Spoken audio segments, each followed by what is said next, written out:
कि कभी ऐसा हुआ हो कि सावन के महीने में दो दो बार मन की बात का कार्यक्रम हुआ, लेकिन इस बार ऐसा ही हो रहा है। सावन यानी महाशिव का महीना, उत्सव और उल्लास का महीना। चंद्रयान की सफलता ने उत्सव के इस माहौल को कई गुना बढ़ा दिया है। चंद्रयान को चंद्रमा पर पहुंचे 3 दिन से ज्यादा का समय हो रहा है। ये सफलता इतनी बड़ी है कि इसकी जितनी चर्चा की जाए वो कम है। जब आज आपसे बात कर रहा हूं तो एक पुरानी मेरी कविता की कुछ पंक्तियां याद आ रही हैं। आसमान में सिर उठाकर, घने बादलों को चीरकर, रोशनी का संकल्प ले, अभी तो सूरज उगा है।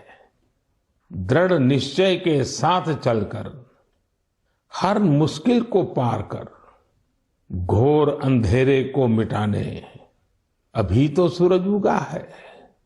आसमान में सर उठाकर, घने बादलों को चीरकर, अभी तो सूरज उगा है। मेरे परिवारजन, 23 अगस्त को भारत ने और भारत के चंद्रयान ने ये साबित कर दिया है कि संकल्प के कुछ सूरज चांद पर भी उगते हैं। मिशन चंद्रयान नए भारत के उस स्पिरिट का प्रतीक बन गया है जो हर हाल में जीतना चाहता है और हर हाल में जीतना जानता भी है। साथियों, इस मिशन का एक पक्ष ऐसा भी रहा जिसकी आज मैं आप सबके साथ विशेष तौर पर चर्चा करना चाहता हूं। आपको याद होगा, इस बार मैंने लाल किले से कहा है कि हमें विमेन लेड डेवलपमेंट को राष्ट्रीय चरित्र के रूप में सशक्त करना है। जहां महिला शक्ति का सामर्थ्य जुड़ जाता है, वहां असंभव को भी संभव बनाया जा सकता है। भारत का मिशन चंद्रयान नारी शक्ति का भी जीवंत उदाहरण है। इस पूरे मिशन में अनेकों विमेन साइंटिस्ट और इंजीनियर्स सीधे तौर पर जुड़ी रही हैं। इन्होंने अलग अलग सिस्टम्स के प्रोजेक्ट डायरेक्टर, प्रोजेक्ट मैनेजर, ऐसी कई अहम जिम्मेदारियां संभाली हैं। भारत की बेटियां अब अनंत समझे जाने वाले अंतरिक्ष को भी चुनौती दे रही हैं। किसी देश की बेटियां जब इतनी आकांक्षी हो जाए तो उसे, उस देश को विकसित बनने से भला कौन रोक सकता है। साथियों, हमने इतनी ऊंची उड़ान इसलिए पूरी की है क्योंकि आज हमारे सपने भी बड़े हैं और हमारे प्रयास भी बड़े हैं। चंद्रयान 3 की सफलता में हमारे वैज्ञानिकों के साथ ही दूसरे सेक्टर्स की भी अहम भूमिका रही है। तमाम पार्ट्स और तकनीकी जरूरतों को पूरा करने में कितने ही देशवासियों ने योगदान दिया है। जब सबका प्रयास लगा तो सफलता भी मिली। यही चंद्रयान 3 की सबसे बड़ी सफलता है। मैं कामना करता हूं कि आगे भी हमारा स्पेस सेक्टर सबका प्रयास से ऐसी ही अनगिनत सफलताएं हासिल करेगा। मेरे परिवारजनों, सितंबर का महीना भारत के सामर्थ्य का साक्षी बनने जा रहा है। अगले महीने होने जा रही G20 लीडर समिट के लिए भारत पूरी तरह से तैयार है। इस आयोजन में भाग लेने के लिए 40 देशों के राष्ट्राध्यक्ष और अनेक ग्लोबल ऑर्गेनाइजेशंस राजधानी दिल्ली आ रहे हैं। G20 समिट के इतिहास में ये अब तक की सबसे बड़ी भागीदारी होगी। अपनी प्रेसिडेंसी के दौरान भारत ने G20 को और ज्यादा इंक्लूसिव फोरम बनाया है। भारत के निमंत्रण पर ही अफ्रीकन यूनियन भी G20 से जुड़ी और अफ्रीका के लोगों की आवाज दुनिया के इस अहम प्लेटफॉर्म तक पहुंची। साथियों, पिछले साल बाली में भारत को G20 की अध्यक्षता मिलने के बाद से अब तक इतना कुछ हुआ है जो हमें गर्व से भर देता है। दिल्ली में बड़े बड़े कार्यक्रमों की परंपरा से हटकर हम इसे देश के अलग अलग शहरों में ले गए। देश के 60 शहरों में इससे जुड़ी करीब करीब 200 बैठकों का आयोजन किया गया। G20 डेलीगेट्स जहां भी गए वहां लोगों ने गर्मजोशी से उनका स्वागत किया। ये डेलीगेट्स हमारे देश की डाइवर्सिटी देखकर, हमारी वाइब्रेंट डेमोक्रेसी देखकर बहुत ही प्रभावित हुए। उन्हें ये भी एहसास हुआ कि भारत में कितनी सारी संभावनाएं हैं। साथियों, G20 की हमारी प्रेसिडेंसी पीपल्स प्रेसिडेंसी है, जिसमें जन भागीदारी की भावना सबसे आगे है। G20 के जो 11 एंगेजमेंट ग्रुप्स थे, उनमें एकेडेमिया, सिविल सोसाइटी, युवा, महिलाएं, हमारे सांसद, एंटरप्रेन्योर्स और अर्बन एडमिनिस्ट्रेशन से जुड़े लोगों ने अहम भूमिका निभाई। इसे लेकर देश भर में जो आयोजन हो रहे हैं, उनसे किसी न किसी रूप से 1.5 करोड़ से अधिक लोग जुड़े हैं। जन भागीदारी की हमारी इस कोशिश में एक ही नहीं बल्कि दो विश्व रिकॉर्ड भी बन गए हैं। वाराणसी में हुई G20 क्विज में 800 स्कूलों के 1.25 लाख स्टूडेंट्स की भागीदारी एक नया विश्व रिकॉर्ड बन गया। वहीं लंबानी कारीगरों ने भी कमाल कर दिया। 450 कारीगरों ने करीब 1800 यूनिक पैचेज का आश्चर्यजनक कलेक्शन बनाकर अपने हुनर और क्राफ्ट्समैनशिप का परिचय दिया है। G20 में आए हर प्रतिनिधि हमारे देश की आर्टिस्टिक डाइवर्सिटी को देखकर भी बहुत हैरान हुए। ऐसा ही एक शानदार कार्यक्रम सूरत में आयोजित किया गया। वहां हुए साड़ी वॉकाथॉन में 15 राज्यों की 15,000 महिलाओं ने हिस्सा लिया। इस कार्यक्रम से सूरत की टेक्सटाइल इंडस्ट्री को तो बढ़ावा मिला ही, वोकल फॉर लोकल को भी बल मिला और लोकल के लिए ग्लोबल होने का रास्ता भी बना। श्रीनगर में G20 की बैठक के बाद कश्मीर के पर्यटकों की संख्या में भारी बढ़ोतरी देखी जा रही है। मैं सभी देशवासियों को कहूंगा कि आइए मिलकर G20 के सम्मेलन को सफल बनाएं, देश का मान बढ़ाएं। मेरे परिवारजनों, मन की बात के एपिसोड में हम अपनी युवा पीढ़ी के सामर्थ्य की चर्चा अक्सर करते रहते हैं। आज खेलकूद एक ऐसा क्षेत्र है जहां हमारे युवा निरंतर नई सफलताएं हासिल कर रहे हैं। मैं आज मन की बात में एक ऐसे टूर्नामेंट की बात करूंगा जहां हाल ही में हमारे खिलाड़ियों ने देश का परचम लहराया है। कुछ ही दिनों पहले चीन में वर्ल्ड यूनिवर्सिटी गेम्स हुए थे। इन खेलों में इस बार भारत की बेस्ट एवर परफॉर्मेंस रही है। हमारे खिलाड़ियों ने कुल 26 पदक जीते, जिनमें से 11 गोल्ड मेडल थे। आपको ये जानकर अच्छा लगेगा कि 1959 से लेकर अब तक जितने वर्ल्ड यूनिवर्सिटी गेम्स हुए हैं, उनमें जीते सभी मेडल्स को जोड़ दें तो भी ये संख्या 18 तक ही पहुंचती है। इतने दशकों में सिर्फ 18, जबकि इस बार हमारे खिलाड़ियों ने 26 मेडल जीत लिए। इसलिए वर्ल्ड यूनिवर्सिटी गेम्स में मेडल जीतने वाले कुछ युवा खिलाड़ी, विद्यार्थी इस समय फोन लाइन पर मेरे साथ जुड़े हुए हैं। मैं सबसे पहले इनके बारे में आपको बता दूं। यूपी की रहने वाली प्रगति ने आर्चरी में मेडल जीता है। असम के रहने वाले अमलान ने एथलेटिक्स में मेडल जीता है। यूपी की रहने वाली प्रियंका ने रेस वॉक में मेडल जीता है। महाराष्ट्र के रहने वाली अभिदन्या ने शूटिंग में मेडल जीता है। मेरे प्यारे युवा खिलाड़ियों, नमस्कार। नमस्ते सर। मुझे आपसे बात करके बहुत अच्छा लग रहा है।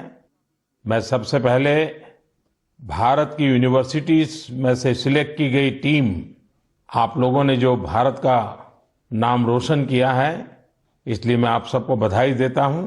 आपने वर्ल्ड यूनिवर्सिटी गेम्स में अपने प्रदर्शन से हर देशवासी का सिर गर्व से ऊंचा कर दिया है। तो सबसे पहले तो मैं आपको बहुत बहुत बधाई देता हूं। प्रगति, मैं इस बातचीत की शुरुआत आपसे कर रहा हूं।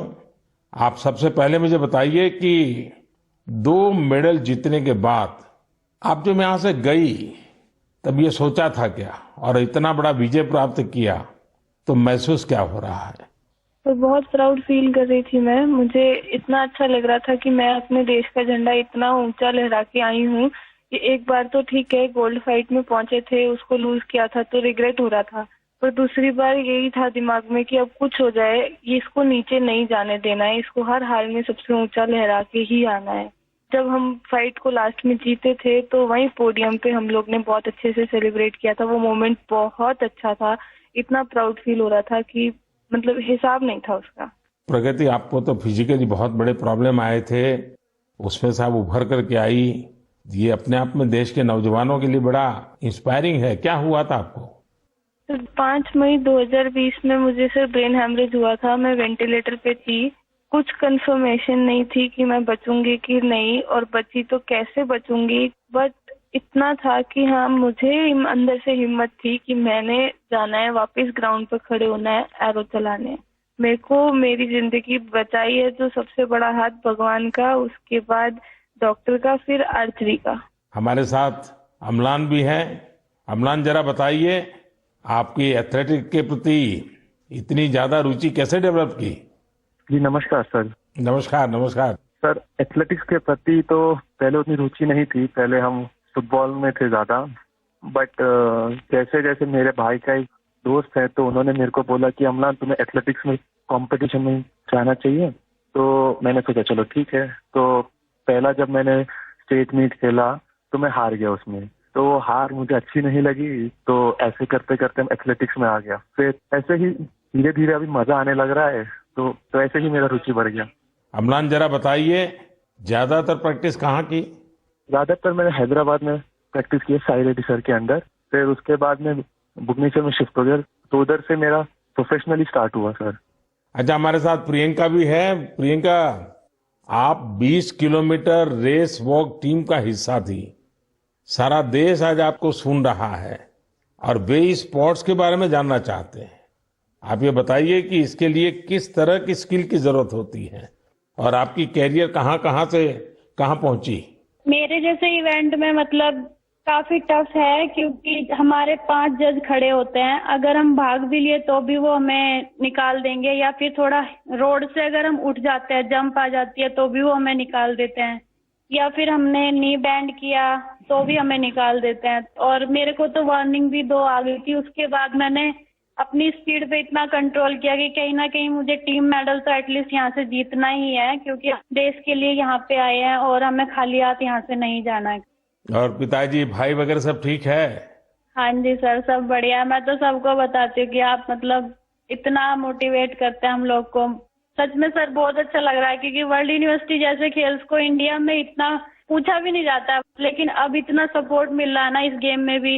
मतलब हम ट्वीट भी देख रहे हैं कि हर कोई ट्वीट कर रहा है कि हमने इतने मेडल जीते हैं, तो काफी अच्छा लग रहा है कि ओलंपिक्स की तरह इसको भी इतना बढ़ावा मिल रहा है। चलिए प्रियंका, मेरी तरफ से बधाई है, आपने बड़ा नाम रोशन किया है। आइए हम अभिदन्य से बात करते हैं। नमस्ते सर। बताइए अपने विषय में। सर, मैं प्रॉपर कोल्हापुर महाराष्ट्र से हूँ। मैं शूटिंग में 25 मीटर स्पोर्ट्स पिस्टल और 10 मीटर एयर पिस्टल दोनों इवेंट करती हूँ। मेरे माता पिता दोनों एक हाई स्कूल टीचर है, तो मैंने 2015 में शूटिंग स्टार्ट किया। जब मैंने शूटिंग स्टार्ट किया तब उधर कोल्हापुर में उतनी फैसिलिटीज नहीं मिलती थी। बस से ट्रैवल करके पेट वडगांव से कोल्हापुर जाने के लिए 1.5 घंटा लगता है, तो वापस आने के लिए 1.5 घंटा और 4 घंटे की ट्रेनिंग।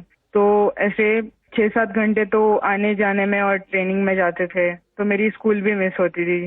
तो फिर मम्मी पापा ने बोला कि बेटा एक काम करो, हम आपको सैटरडे संडे को लेके जाएंगे शूटिंग रेंज के लिए और बाकी टाइम आप दूसरे गेम्स करो। तो मैं बहुत सारे गेम्स करती थी बचपन में, क्योंकि मेरे मम्मी पापा को दोनों को खेल में काफी रुचि थी, लेकिन वो कुछ कर नहीं पाए, फाइनेंशियल सपोर्ट उतना नहीं था और उतनी जानकारी भी नहीं थी। इसलिए मेरी माताजी का बड़ा सपना था कि देश को रिप्रेजेंट करना चाहिए और फिर देश के लिए मेडल भी जीतना चाहिए।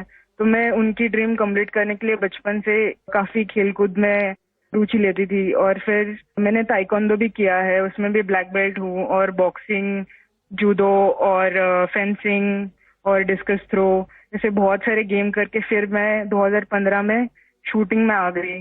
फिर 2-3 साल मैंने बहुत स्ट्रगल किया और फर्स्ट टाइम मेरा यूनिवर्सिटी चैंपियनशिप के लिए मलेशिया सिलेक्शन हो गया और उसमें मेरा ब्रॉन्ज मेडल आया। तो उधर से एक्चुअली मुझे पुश मिला।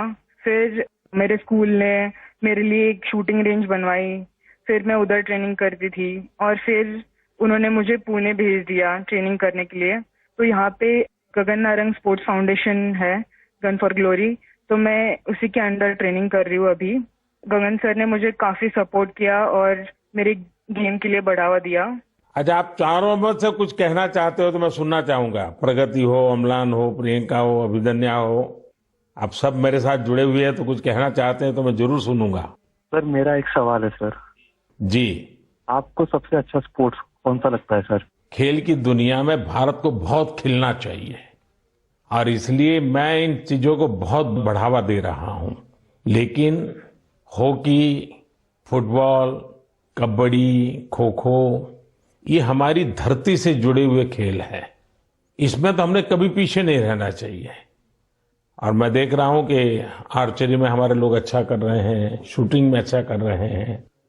और दूसरा मैं देख रहा हूं कि हमारे यूथ में और इवन परिवारों में भी खेल के प्रति अब पहले जो भाव था वो नहीं है। पहले तो बच्चा खेलने जाता था रोकते थे, अब बहुत बड़ा वक्त बदला है और आप लोगों ने जो सक्सेस लेते आ रहे हैं ना, वो सभी परिवारों को मोटिवेट करती है।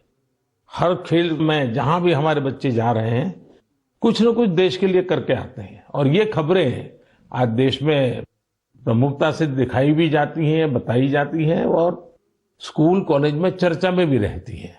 चलिए, मुझे बहुत अच्छा लगा। मेरी तरफ से आप सबको बहुत बहुत बधाई, बहुत शुभकामनाएं। बहुत बहुत धन्यवाद। धन्यवाद सर। धन्यवाद जी, नमस्कार। मेरे परिवारजनों, इस बार 15 अगस्त के दौरान देश ने सबका प्रयास का सामर्थ्य देखा। सभी देशवासियों के प्रयास ने हर घर तिरंगा अभियान को वास्तव में हर मन तिरंगा अभियान बना दिया। इस अभियान के दौरान कई रिकॉर्ड भी बने। देशवासियों ने करोड़ों की संख्या में तिरंगे खरीदे। 1.5 लाख पोस्ट ऑफिसेस के जरिए करीब 1.5 करोड़ तिरंगे बेचे गए। इससे हमारे कामगारों की, बुनकरों की और खासकर महिलाओं की सैकड़ों करोड़ रुपए का आय भी हुई है। तिरंगे के साथ सेल्फी पोस्ट करने में भी इस बार देशवासियों ने नया रिकॉर्ड बना दिया। पिछले साल 15 अगस्त तक करीब 5 करोड़ देशवासियों ने तिरंगे के साथ सेल्फी पोस्ट की थी। इस साल ये संख्या 10 करोड़ को भी पार कर गई। साथियों, इस समय देश में मेरी माटी मेरा देश, देशभक्ति की भावना को उजागर करने वाला अभियान जोरों पर है। सितंबर के महीने में देश के गांव-गांव में हर घर से मिट्टी जमा करने का अभियान चलेगा। देश की पवित्र मिट्टी हजारों अमृत कलश में जमा की जाएगी। अक्टूबर के अंत में हजारों अमृत कलश यात्रा के साथ देश की राजधानी दिल्ली पहुंचेंगे। इस मिट्टी से ही दिल्ली में अमृत वाटिका का निर्माण होगा। मुझे विश्वास है हर देशवासी का प्रयास इस अभियान को भी सफल बनाएगा। मेरे परिवारजनों, इस बार मुझे कई पत्र संस्कृत भाषा में मिले हैं। इसकी वजह यह है कि सावन मास की पूर्णिमा इस तिथि को विश्व संस्कृत दिवस मनाया जाता है। सर्वेभ्यः विश्व संस्कृत दिवसस्य हार्दिक शुभकामनाः। आप सभी को विश्व संस्कृत दिवस की बहुत बहुत बधाई। हम सब जानते हैं कि संस्कृत दुनिया की सबसे प्राचीन भाषाओं में से एक है। इसे कई आधुनिक भाषाओं की जननी भी कहा जाता है। संस्कृत अपनी प्राचीनता के साथ साथ अपनी वैज्ञानिकता और व्याकरण के लिए भी जानी जाती है। भारत का कितना ही प्राचीन ज्ञान हजारों वर्षों तक संस्कृत भाषा में ही संरक्षित किया गया है। योग, आयुर्वेद और फिलॉसफी जैसे विषयों पर रिसर्च करने वाले लोग अब ज्यादा से ज्यादा संस्कृत सीख रहे हैं। कई संस्थान भी इस दिशा में बहुत अच्छा काम कर रहे हैं, जैसे कि Sanskrit promotion foundation, Sanskrit for योग, संस्कृत फॉर आयुर्वेद और संस्कृत फॉर बुद्धिज्म जैसे कई कोर्सेज करवाता है। संस्कृत भारती लोगों को संस्कृत सिखाने का अभियान चलाती है। इसमें आप 10 दिन के संस्कृत संभाषण शिविर में भाग ले सकते हैं।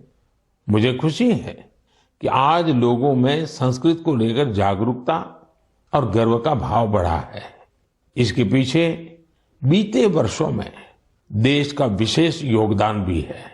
जैसे 3 संस्कृत डीम्ड यूनिवर्सिटीज को 2020 में सेंट्रल यूनिवर्सिटीज बनाया गया।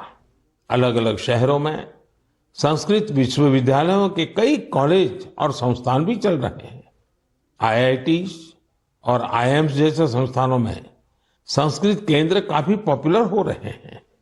साथियों, अक्सर आपने एक बात जरूर अनुभव की होगी, जड़ों से जुड़ने की, हमारी संस्कृति से जुड़ने की, हमारी परंपरा का बहुत बड़ा सशक्त माध्यम होती है हमारी मातृभाषा। जब हम अपनी मातृभाषा से जुड़ते हैं तो हम सहज रूप से अपनी संस्कृति से जुड़ जाते हैं, अपने संस्कारों से जुड़ जाते हैं, अपनी परंपरा से जुड़ जाते हैं, अपने चिर पुरातन भव्य वैभव से जुड़ जाते हैं। ऐसे ही भारत की एक और मातृभाषा है, गौरवशाली तेलुगु भाषा। 29 अगस्त तेलुगु दिवस मनाया जाएगा। अंदरिकी तेलुगु भाषा दिनोत्सव शुभाकांक्षलु। आप सभी को तेलुगु दिवस की बहुत बहुत बधाई। तेलुगु भाषा के साहित्य और विरासत में भारतीय संस्कृति के कई अनमोल रत्न छिपे हैं। तेलुगु की इस विरासत का लाभ पूरे देश को मिले, इसके लिए कई प्रयास भी किए जा रहे हैं। मेरे परिवारजनों, मन की बात के कई एपिसोड्स में हमने टूरिज्म पर बात की है। चीजों या स्थानों को साक्षात खुद देखना, समझना और कुछ पल उनको जीना एक अलग ही अनुभव देता है। कोई समंदर का कितना ही वर्णन कर दे, लेकिन हम समंदर को देखे बिना उसकी विशालता महसूस नहीं कर सकते। कोई हिमालय का कितना ही बखान कर दे, लेकिन हम हिमालय को देखे बिना उसकी सुंदरता का आकलन नहीं कर सकते। इसलिए ही मैं अक्सर आप सभी से ये आग्रह करता हूं कि जब मौका मिले हमें अपने देश की ब्यूटी, अपने देश की डायवर्सिटी, उसे जरूर देखने जाना चाहिए। अक्सर हम एक और बात भी देखते हैं, हम भले ही दुनिया का कोना कोना छान ले, लेकिन अपने ही शहर या राज्य की कई बेहतरीन जगहों और चीजों से अनजान होते हैं। कई बार ऐसा होता है कि लोग अपने शहर के ही ऐतिहासिक स्थलों के बारे में ज्यादा नहीं जानते। ऐसा ही कुछ धनपाल जी के साथ हुआ। धनपाल जी बेंगलुरु के ट्रांसपोर्ट ऑफिस में ड्राइवर का काम करते थे। करीब 17 साल पहले उन्हें साइट सीइंग विंग में जिम्मेदारी मिली थी। इसे अब लोग बेंगलुरु दर्शिनी के नाम से जानते हैं। धनपाल जी पर्यटकों को शहर के अलग अलग पर्यटन स्थलों पर ले जाया करते थे। ऐसी ही एक ट्रिप पर किसी टूरिस्ट ने उनसे पूछ लिया, बेंगलुरु में टैंक को सेंकी टैंक क्यों कहा जाता है? उन्हें बहुत ही खराब लगा कि उन्हें इसका जवाब पता नहीं था। ऐसे में उन्होंने खुद की जानकारी बढ़ाने पर फोकस किया। अपनी विरासत को जानने के इस जुनून में उन्हें अनेक पत्थर और शिलालेख मिले। इस काम में धनपाल जी का मन ऐसा रमा कि उन्होंने एपिग्राफी यानी शिलालेखों से जुड़े विषय में डिप्लोमा भी कर लिया। हालांकि अब वे रिटायर्ड हो चुके हैं, लेकिन बेंगलुरु के इतिहास खंगालने का उनका शौक अब भी बरकरार है। साथियों, मुझे ब्रायन डी खारप्रन के बारे में बताते हुए बेहद खुशी हो रही है। ये मेघालय के रहने वाले हैं और उनकी स्पेलियोलॉजी में गजब की दिलचस्पी है। सरल भाषा में कहा जाए तो इसका मतलब है गुफाओं का अध्ययन। वर्षों पहले उनमें यह इंटरेस्ट तब जगा जब उन्होंने कई स्टोरी बुक्स पढ़ी। 1964 में उन्होंने एक स्कूली छात्र के रूप में अपना पहला एक्सप्लोरेशन किया। 1990 में उन्होंने अपने दोस्त के साथ मिलकर एक एसोसिएशन की स्थापना की और इसके जरिए मेघालय की अनजान गुफाओं के बारे में पता लगाना शुरू किया।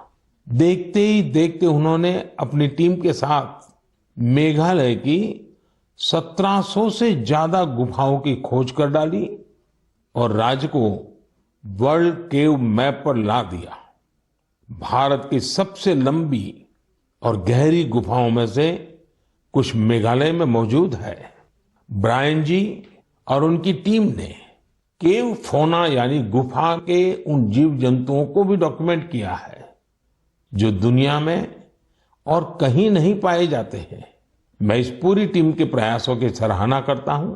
साथ ही मेरा ये आग्रह भी है कि आप मेघालय की गुफाओं में घूमने का प्लान जरूर बनाएं।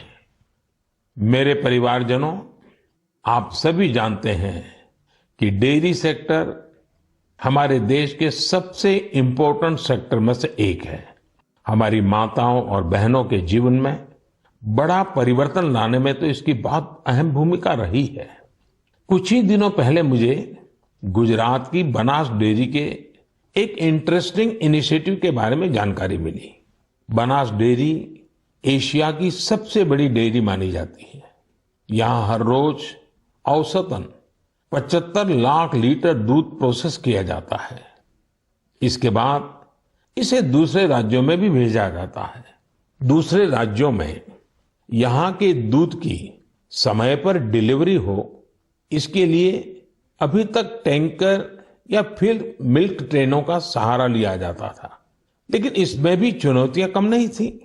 एक तो यह कि लोडिंग और अनलोडिंग में समय बहुत लगता था और कई बार इसमें दूध भी खराब हो जाता था।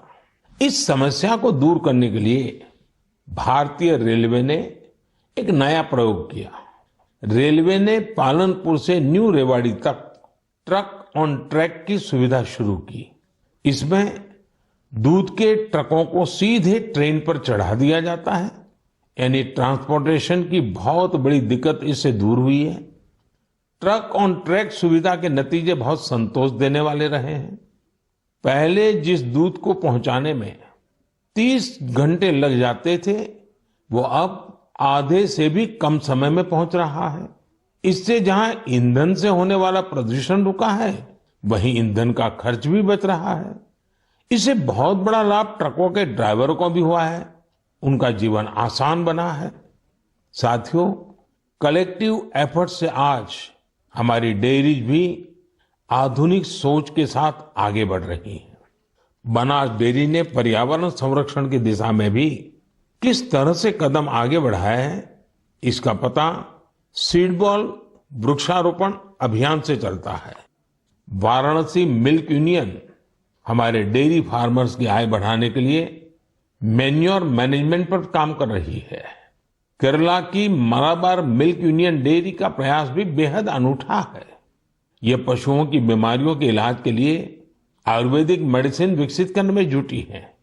साथियों, आज ऐसे बहुत से लोग हैं जो डेयरी को अपनाकर इसे डाइवर्सिफाई कर रहे हैं। राजस्थान के कोटा में डेयरी फार्म चला रहे अमनप्रीत सिंह के बारे में भी आपको जरूर जानना चाहिए। उन्होंने डेयरी के साथ बायोगैस पर भी फोकस किया और 2 बायोगैस प्लांट लगाए। इससे बिजली पर होने वाला उनका खर्च करीब 70% कम हुआ है। इनका ये प्रयास देश भर के डेयरी फार्मर्स को प्रेरित करने वाला है। आज कई बड़ी डेयरीज बायोगैस पर फोकस कर रही है। इस प्रकार के कम्युनिटी ड्रिवन वैल्यू एडिशन बहुत उत्साहित करने वाले हैं। मुझे विश्वास है कि देश भर में इस तरह के ट्रेंड्स निरंतर जारी रहेंगे। मेरे परिवारजनों, मन की बात में आज बस इतना ही। अब त्योहारों का मौसम भी आ ही गया है। आप सभी को रक्षाबंधन की भी अग्रिम शुभकामनाएं।